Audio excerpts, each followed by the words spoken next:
Operation Sindoor ಹೆಸರಿನಲ್ಲಿ ಶತ್ರು ರಾಷ್ಟ್ರ ಪಾಕಿಸ್ತಾನದೊಳಗೆ ನುಗ್ಗಿ ಉಗ್ರರು ಹಾಗೂ ಅವರ ಅಡಗುತಾಣಗಳನ್ನು ಸಂಹಾರ ಮಾಡಿದ ಭಾರತ ಸೇನೆಯ ಸಾಹಸ ಬೆಂಬಲಿಸಿ ನಿಮ್ಮೊಂದಿಗೆ ನಾವಿದ್ದೇವೆ ಎಂದು ಹಾಸನ ನಗರದಲ್ಲಿ ಇಂದು ಮಠಾಧೀಶರು ಸೇರಿದಂತೆ ಸಾವಿರಾರು ಮಂದಿ ಬೃಹತ್ ರಾಷ್ಟ್ರಧ್ವಜ ಹಿಡಿದು ತಿರಂಗ ಯಾತ್ರೆ ನಡೆಸಿದರು. ಜಿಲ್ಲಾ ಬಿಜೆಪಿ ವತಿಯಿಂದ ಆಯೋಜಿಸಿದ್ದ ತಿರಂಗ ಯಾತ್ರೆಯಲ್ಲಿ ಸುಮಾರು 1,000 ಅಡಿ ಉದ್ದದ ತ್ರಿವರ್ಣ ಧ್ವಜ ಹಿಡಿದು ದೇಶಕ್ಕಾಗಿ ಹೋರಾಡುವ ಸೈನಿಕರಿಗೆ ಬಲ ಮತ್ತು ಮಾನಸಿಕ ಸ್ಥೈರ್ಯ ತುಂಬುವುದು ನಮ್ಮ ಉದ್ದೇಶ ಎಂದು ಸಾರಿದ್ದಾರೆ. ಜಿಲ್ಲಾ ಕ್ರೀಡಾಂಗಣ ಬಳಿಯಿಂದ ಸಾಲಗಾಮೆ ರಸ್ತೆಯಲ್ಲಿ ಹೊರಟ ಬೃಹತ್ ಆಪರೇಷನ್ ಸಿಂಧೂರ್ ತಿರಂಗ ಯಾತ್ರೆಯಲ್ಲಿ ಸೈನಿಕರು, ಮಾಜಿ ಸೈನಿಕರು, ವಿವಿಧ ಮಠಾಧೀಶರು, ವೀರ ನಾರಿಯರು, ವಿದ್ಯಾರ್ಥಿಗಳು, ನಾಗರಿಕರು, ರಾಜಕೀಯ ಮುಖಂಡರು ಪಾಲ್ಗೊಂಡು ದೇಶದ ಪರ, ಸೇನೆಯ ಪರ, ಉಗ್ರರ ವಿರುದ್ಧ ಘೋಷಣೆ ಕೂಗಿದ್ದಾರೆ. ಈ ವೇಳೆ ಮಾತನಾಡಿದ ಮಾಜಿ ಶಾಸಕ ಪ್ರೀತಂ ಜೆ ಗೌಡ, ಯೋಧರಿಗೆ ನೈತಿಕ ಸ್ಥೈರ್ಯ ತುಂಬಲು ನಗರದ ಅನೇಕರು ಸೇರಿ ತಿರಂಗ ಯಾತ್ರೆ ಆಯೋಜಿಸಿ ಸೈನಿಕರ ಜೊತೆಗೆ ನಾವು ಕೈ ಜೋಡಿಸುವ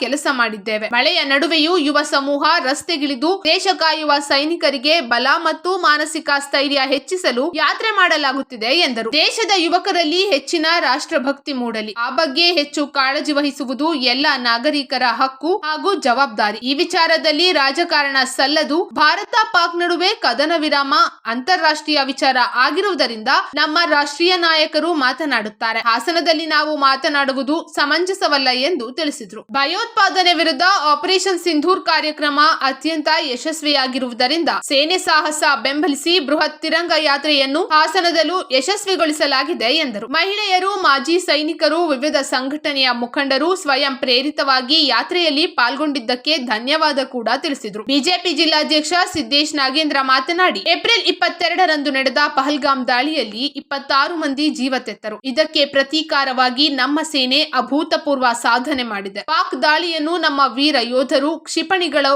ಯಶಸ್ವಿಯಾಗಿ ತಡೆದಿವೆ. ವೀರ ಯೋಧರ ಸಾಹಸಕ್ಕೆ ಬೆಂಬಲ ವ್ಯಕ್ತಪಡಿಸಿ ಮಾನಸಿಕ ಸ್ಥೈರ್ಯ ತುಂಬಲು ಹಾಗೂ ರಾಷ್ಟ್ರದ ಐಕ್ಯತೆಗಾಗಿ ನಾವೆಲ್ಲರೂ ತಿರಂಗ ಯಾತ್ರೆಯಲ್ಲಿ ಭಾಗಿಯಾಗಿದ್ದೇವೆ ಎಂದರು. ಇನ್ನು ತಿರಂಗ ಯಾತ್ರೆಯಲ್ಲಿ ನುಗ್ಗೆಹಳ್ಳಿಯ ಮಹೇಶ್ವರ ಶಿವಾಚಾರ್ಯ ಸ್ವಾಮೀಜಿ, ಹಳೇಬೀಡು ಪುಷ್ಪಗಿರಿ ಮಠದ ಸೋಮಶೇಖರ ಸ್ವಾಮೀಜಿ, ಕೆಸವತ್ತೂರು ಬಸವರಾಜೇಂದ್ರ ಸ್ವಾಮೀಜಿ, ದೊಡ್ಡಮಠ ಅರ್ಕಲ್ಗೂಡಿನ ಮಲ್ಲಿಕಾರ್ಜುನ ಸ್ವಾಮೀಜಿ, ಬಿಜೆಪಿ ಪ್ರಧಾನ ಕಾರ್ಯದರ್ಶಿ ಅಮಿತ್ ಶೆಟ್ಟಿ, ಆರ್ಎಸ್ಎಸ್ ಮುಖಂಡರಾದ ವಿಜಯ್ ಕುಮಾರ್, ಜಿಲ್ಲಾ ರಾಷ್ಟ್ರೀಯ ಮಾಜಿ ಸೈನಿಕರ ಸಮನ್ವಯ ಸಮಿತಿ ಜಿಲ್ಲಾಧ್ಯಕ್ಷ Pradeep Sagar, P Doreraju, BK Venkatesh, Prabhakar, Lokesh, HN Nagesh, Channakeshava, Harshit, Vedavathi, Vijayalakshmi, Anjanappa, Ratnamma, Rajkumar, Shobhan Babu, ನಗರಾಧ್ಯಕ್ಷ ಯೋಗೀಶ್, ಕಟ್ಟಾಯ ಶಿವಕುಮಾರ್ ಮೊದಲಾದವರು ಹಾಜರಿದ್ದರು.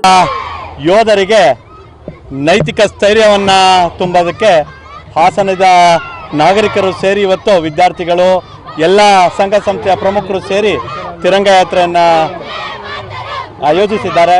ನಾವೆಲ್ಲರೂ ಜವಾಬ್ದಾರಿಯುತ ನಾಗರಿಕರಾಗಿ ಅವ್ರ ಜೊತೆ ಕೈ ಜೋಡಿಸೋಂಥ ಕೆಲಸವನ್ನು ಮಾಡಿದ್ದೀವಿ. ಭಾಳ ಖುಷಿ ಥರ ವಿಚಾರ ಅಂದರೆ ಏನು ಯುವ ಸಮೂಹ ಇದೆ, ಇವತ್ತು ಈ ಮಳೆಯ ನಡುವೆ ಕೂಡ ರಸ್ತೆಗಿಳಿದು ಯೋಧರ, ದೇಶ ಕಾಯುವ ಸೈನಿಕರ ಒಂದು ಬಲವನ್ನು ಹೆಚ್ಚಿಸಬೇಕು, ಅವರ ಮಾನಸಿಕ ಸ್ಥೈರ್ಯವನ್ನು ಹೆಚ್ಚಿಸಬೇಕು ಅಂತ ಹೇಳಿ ಅವರಿಗೆ ಒಂದು ಬೆಂಬಲವನ್ನು ಕೊಡೋದಕ್ಕೆ ಯಾತ್ರೆಯನ್ನು ಮಾಡ್ತಿದ್ದಾರೆ.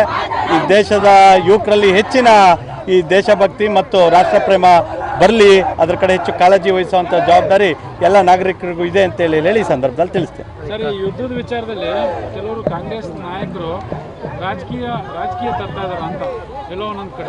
ನಾನು ಈ ಸಂದರ್ಭದಲ್ಲಿ ರಾಜಕಾರಣ ಮಾತಾಡೋದಕ್ಕೆ ತಯಾರಿಲ್ಲ. ಒಬ್ಬ ಜವಾಬ್ದಾರಿಯುತ ನಾಗರಿಕನಾಗಿ ಹಾಸನದ ಯುವ ಸಮೂಹದೊಂದಿಗೆ ಹೆಜ್ಜೆ ಹಾಕ್ತಾ ಇದ್ದೀವಿ. ಸೈನಿಕರಿಗೆ ನೈತಿಕ ಸ್ಥೈರ್ಯವನ್ನು ಹೆಚ್ಚು ಮಾಡಬೇಕು.